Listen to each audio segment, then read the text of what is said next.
ഒഴിച്ചു കൊടുക്കാം.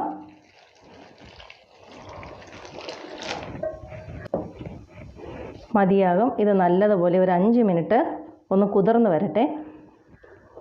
ഇതിൻ്റെ തൊലിയെല്ലാം ഇളകി നന്നായിട്ട് നമുക്ക് ക്ലീൻ ചെയ്തെടുക്കാനായിട്ട് സാധിക്കും. നമ്മൾ ഇറച്ചിയൊക്കെ വാങ്ങുന്ന സമയത്ത് ഇറച്ചിയൊക്കെ ക്ലീൻ ചെയ്ത് മസാലയൊക്കെ പുരട്ടി വയ്ക്കുന്ന സമയത്തിന് നമുക്കിത് റെഡിയാക്കി എടുക്കാൻ പറ്റുന്നതാണ്.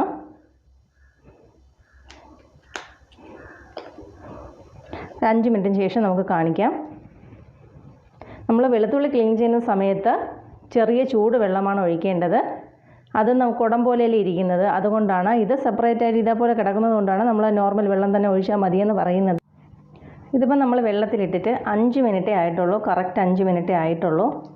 ഇനി നമുക്ക് ഇവരെ ഒന്ന് സോപ്പിട്ട് കുളിപ്പിക്കാം. സോപ്പൊന്നും ഇടണ്ട, ഞാൻ വെറുതെ പറഞ്ഞതാണ്. ഇപ്പോൾ തന്നെ തൊലിയെല്ലാം ഇളകി വന്നിട്ടുണ്ട്. ഇനി നമുക്കിത് ഇതേപോലെ കൈ കൊണ്ട് നല്ലതുപോലെ ഒന്ന്